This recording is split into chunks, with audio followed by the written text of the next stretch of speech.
The What to Next podcast helps you build a TBR of future favorite books. In each episode, Lori and Maine interviews authors and book influencers to recommend books they loved for you to pick up today. If you're an avid reader, always looking for your next great read, then the show. Welcome to the show. I'm so happy to have you back. So I have like a preface before we get into today's interview. On November 10th, 2022, the Harper Collins Union went on strike. And so they were asking for basic needs. Like they wanted more diversity, more inclusion, getting paid for their work, getting livable wages while living in New York City. So they went on strike. We were supporting them all the way through. And in February, finally, after 3 months of just being on strike, HarperCollins went back to the bargaining table and started negotiating a contract. The contract was ratified and was voted, and it's all gone through as of last week, as of February 20-something. So February 21st, the HarperCollins Union started to go back to work. So thanks to that, thanks to the strike is over, I can now release this episode. This episode was reported in November, and I really it's one of those titles that I really loved reading. I love Olivia Dade. Olivia Dade has been a friend of the show. She has come to the show for every release for the series. And then she'll continue to come back to the show over and over because I love chatting with her. So I hope you enjoyed this interview. I understand like you might hear some Christmas stuff, just think about it, memorable time, but I hope you enjoyed the interview. Now let's get to the show. Hi, Olivia. Welcome to What Your Next podcast. Hi, Laura. Thank you so much for having me. I'm excited to chat with you. So happy to have you here. So tell us what you've been up to. In this past year or so? Yeah.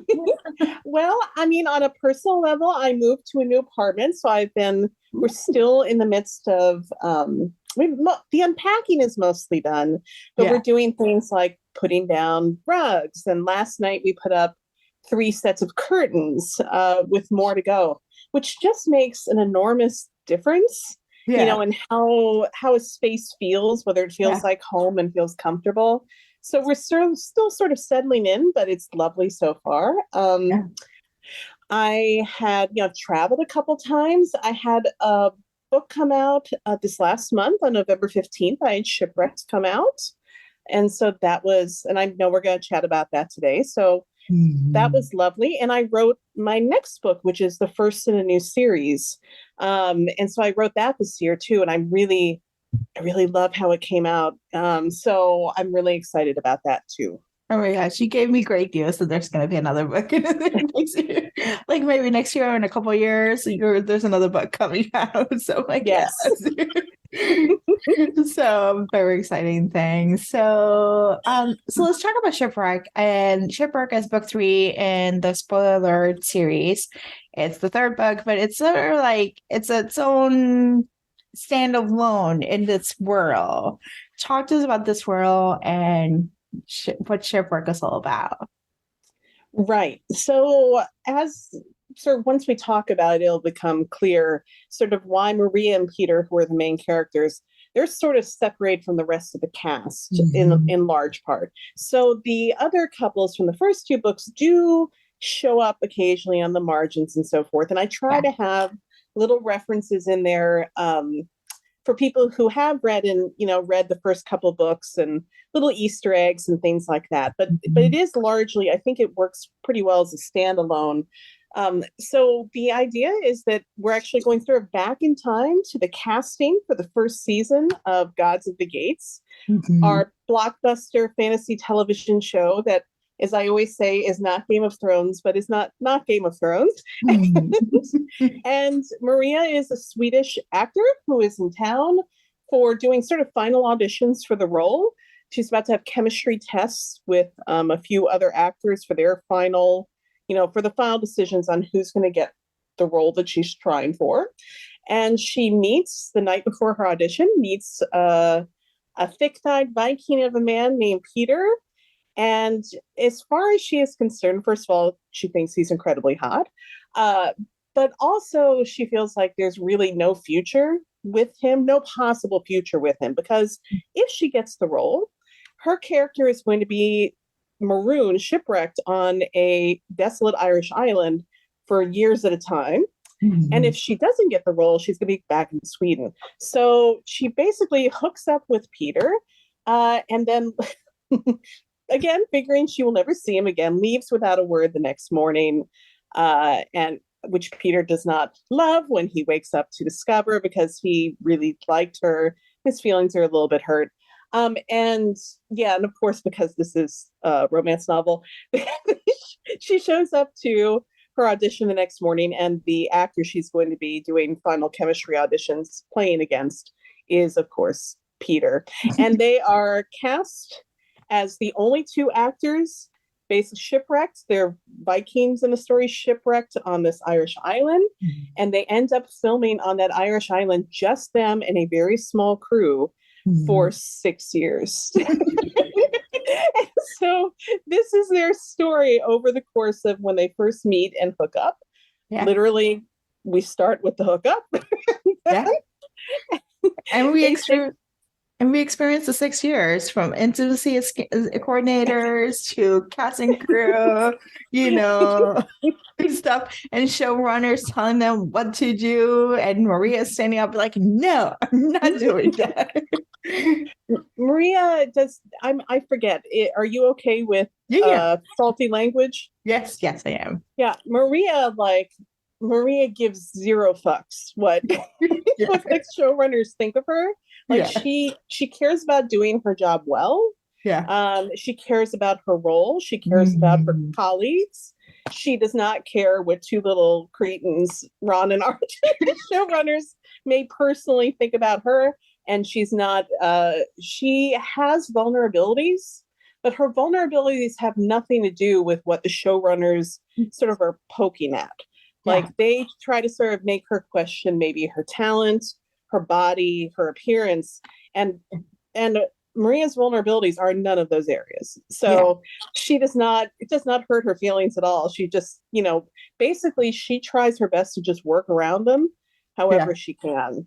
And yeah, I loved writing her, because the most she is the most confident, I think, female main character I've ever written. yeah. And I wanted that, because I want people, it's important for me to have obviously different personalities. I don't want to tell the same story again and again, but Mhm. also that for particularly my fat characters, have different relationships with Mhm. their bodies. Some Yeah. maybe slightly more insecure, more body neutral. And then there's Maria, who's like, yeah, I'm hot. Yeah. Yeah, I love Maria when she come in. She's like, I came with 3 bags of candy, and then like Peter was like, why do you have 3 bags of candy, three luggage of candy? And he was like, why do you have this? And she's like, when I have it. And then like a few points later, it's like, oh, they want to lose weight. She's like, yeah, I don't want them to restrict my diet. Like Right, it's like I knew this was coming, and no, we're not doing right. this. Right, because if you follow the series, you know that Ron and RJ are not Yeah, exactly like broad-minded, like kindly no, individuals. And no, so she from the beginning is like, because Peter's also fat and yeah, hot too. yeah, Um, so she looks at her character, Cassian, his Cyprian, and she says these roles were not specified as these characters were not specified as fat in the books that the series was based on. So why would Ron and RJ, who are not exactly exemplars of body positivity, yeah, why would they cast two fat actors in the roles for these characters? Like, just because they really care about like fat like representation? No. And so she has figured, they're stranding us on a deserted island. yeah, At some point they're going to ask us to starve, like to yeah, lose weight. And we sort of find out, we don't really she doesn't articulate that clearly until later, yeah, but you can see if you read back that yeah, she's doing stuff to prepare for this the whole time. yeah, She's bringing extra food with her. She is going on, she's having magazine articles and going on shows to talk about, isn't it amazing that Aran and RJ care so much about that representation, body positivity, so that everyone's like, oh yeah, that's great. So they're getting all this good publicity from her. And mhm, then she tells them, look, if you're going to tell me to starve, like, how's that going to make you look?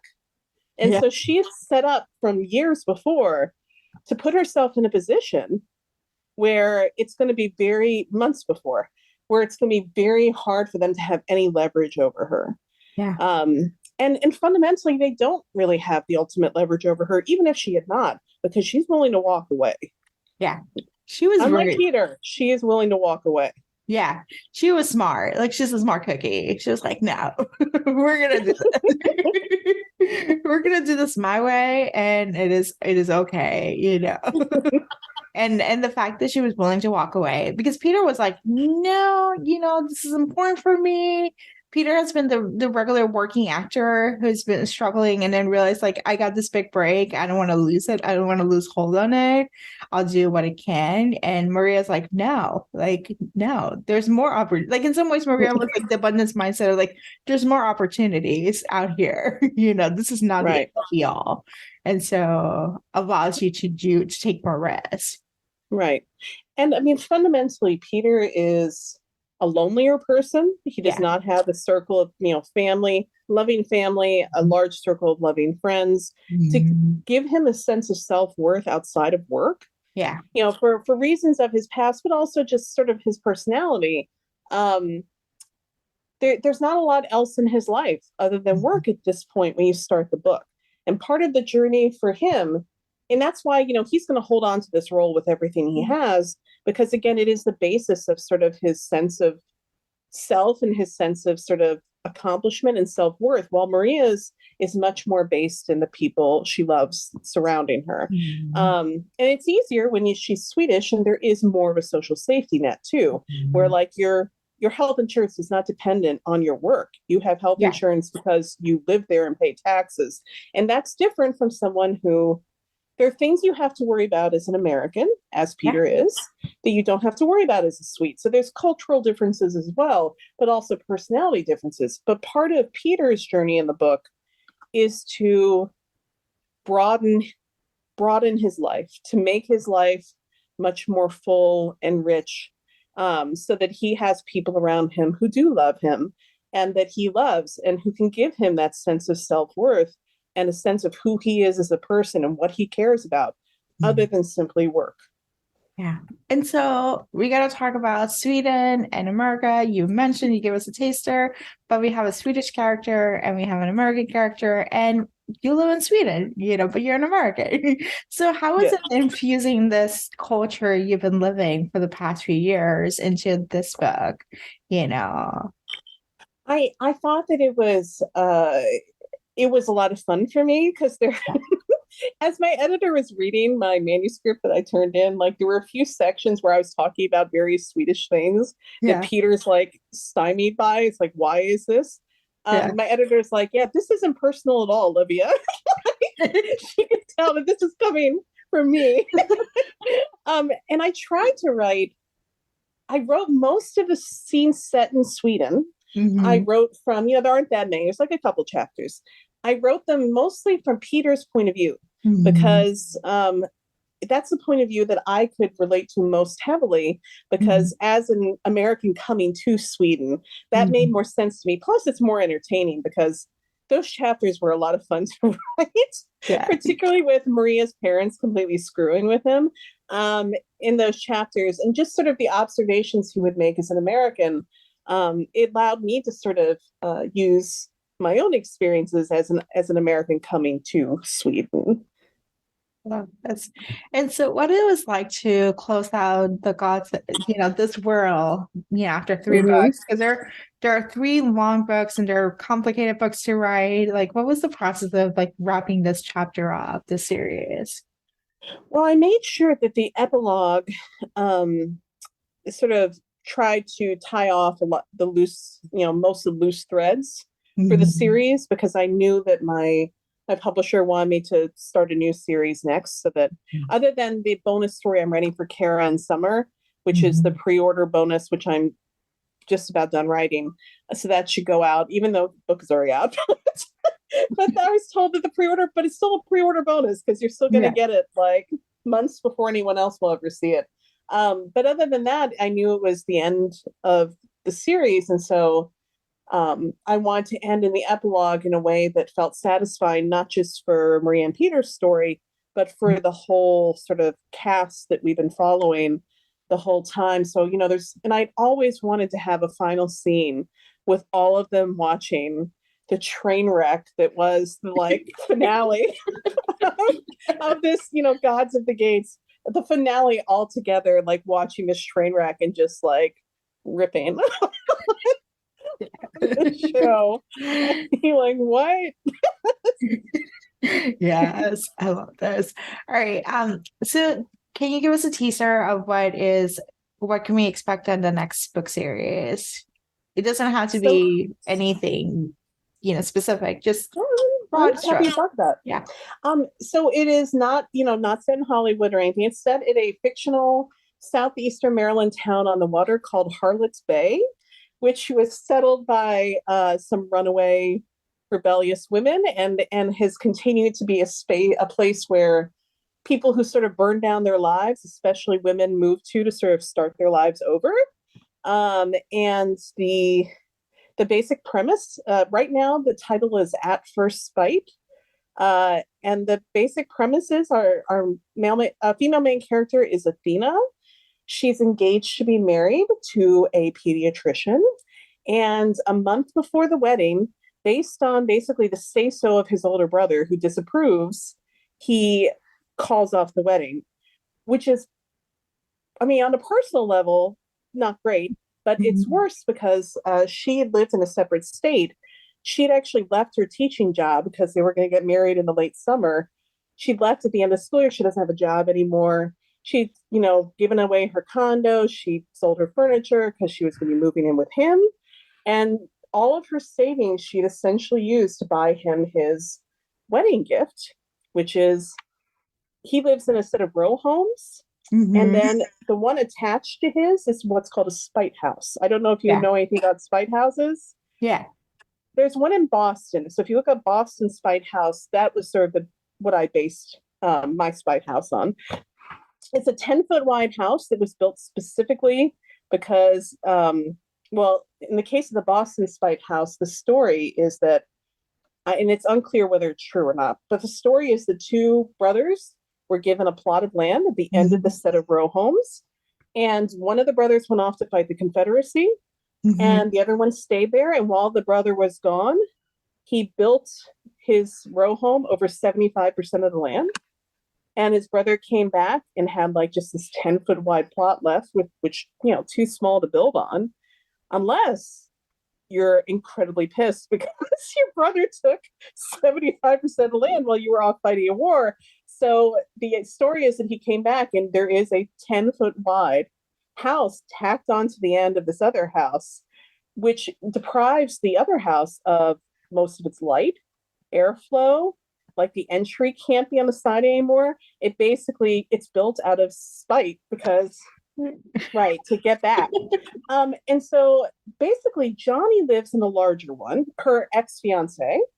She has bought the smaller one because he wants to go through and rip out walls and have that whole space, right? Mhm. And she gave it to him as a wedding gift. But of course, they're not getting married.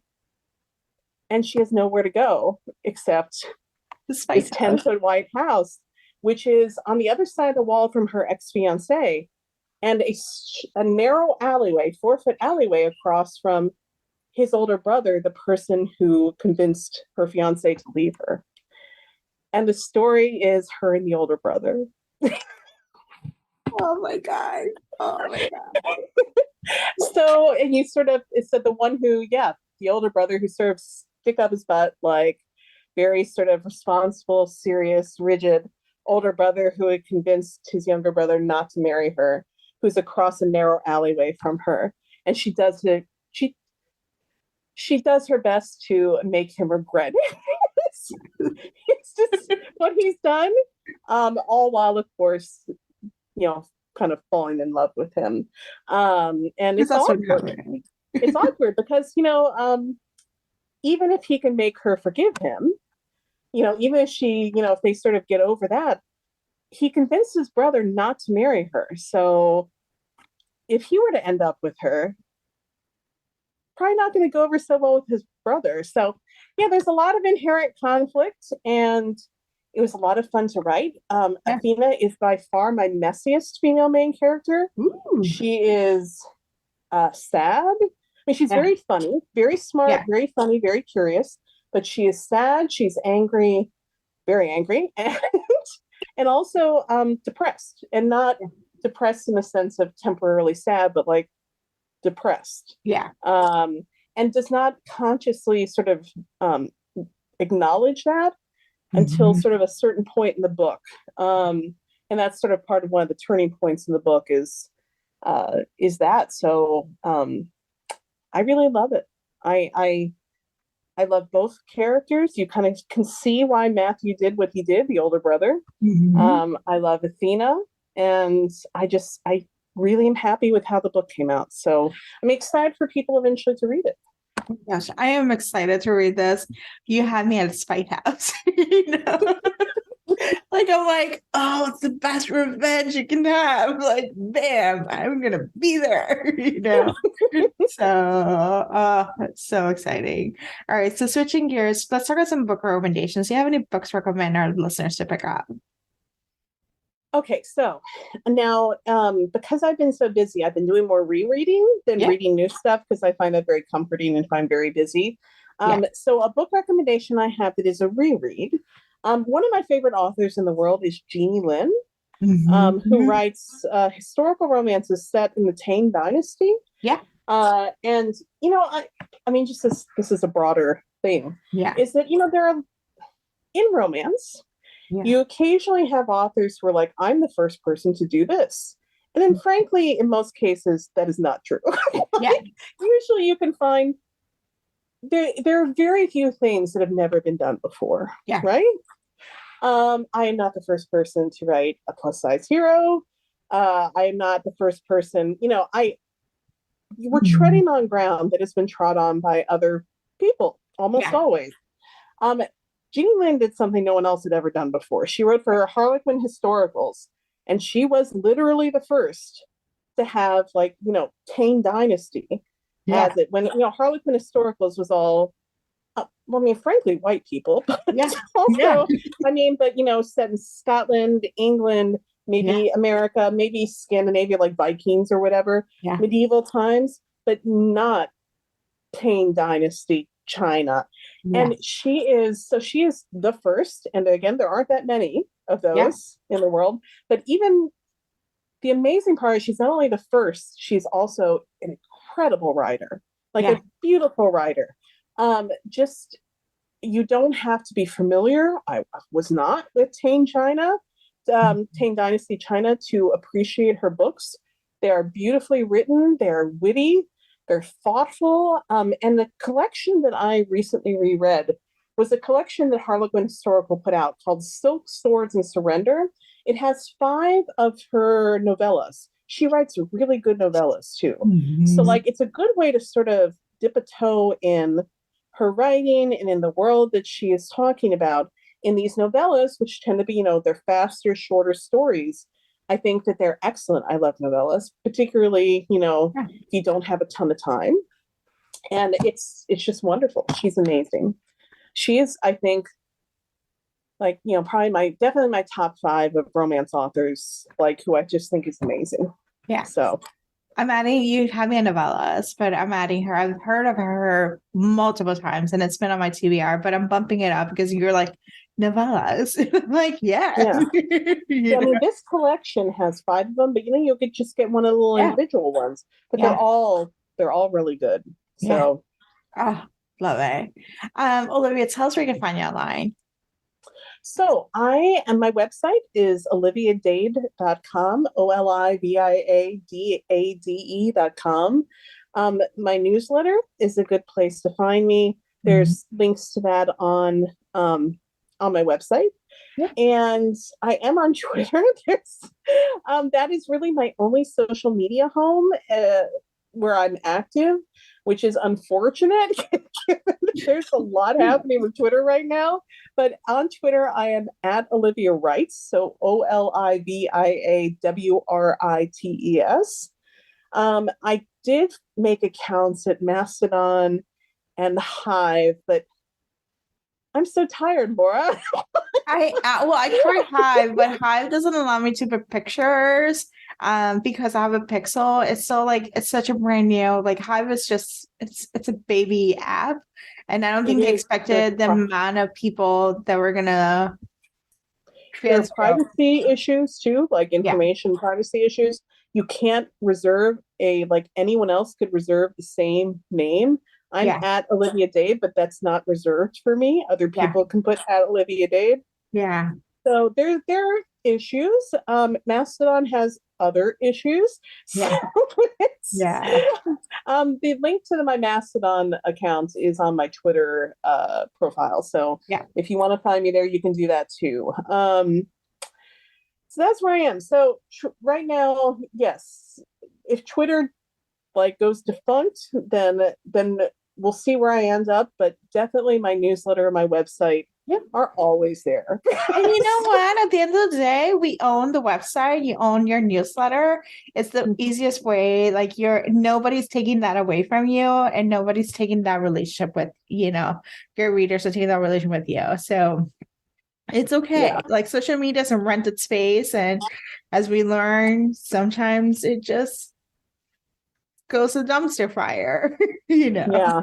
So Yeah, I am curious to see whether Tumblr can make a comeback yeah, now that with Twitter's like problems and then Tumblr now allowing adult content again, which is the yeah. reason Tumblr like died in the first place because they disallowed adult content and then everyone's like, No content. see ya, see ya, I'm off somewhere else now. Yeah. Yeah. So maybe Tumblr will come make a comeback, honestly. Like I love that they're like really taking advantage of it. They're like, so you're leaving Twitter. We have sexy times again. Come to us. Awesome. Well, thank you, Olivia, for being on the show. Well, I am delighted to chat with you again. I had a very lovely time. And, I hope that for everyone listening, I hope you have a wonderful holiday season and that all is well in your corner of the world. And I hope the same is true for you too, Laura. Thank you. If you enjoyed this podcast, feel free to share with friends, subscribe, rate, and review the show. This is the easiest way to support the podcast. For a list of books mentioned and other romance recommendations, please visit whattoreadnextblog.com. Did you know you can purchase audiobooks directly from your favorite local bookstore? With Libro.fm, you can pick up more than 250,000 audiobooks, including bestsellers and recommendations from real booksellers. You'll get the same audiobooks at the same price as the largest audiobook company, you know the name, but you'll be part of a different story, one that supports your local community. If you're new to audiobooks, there's a perfect way to squeeze into more reading into your busy life. Listen with the free Libro.fm app while you do your chores, walk your dog, relax at home. The What to Read Next podcast has a special offer for our listeners.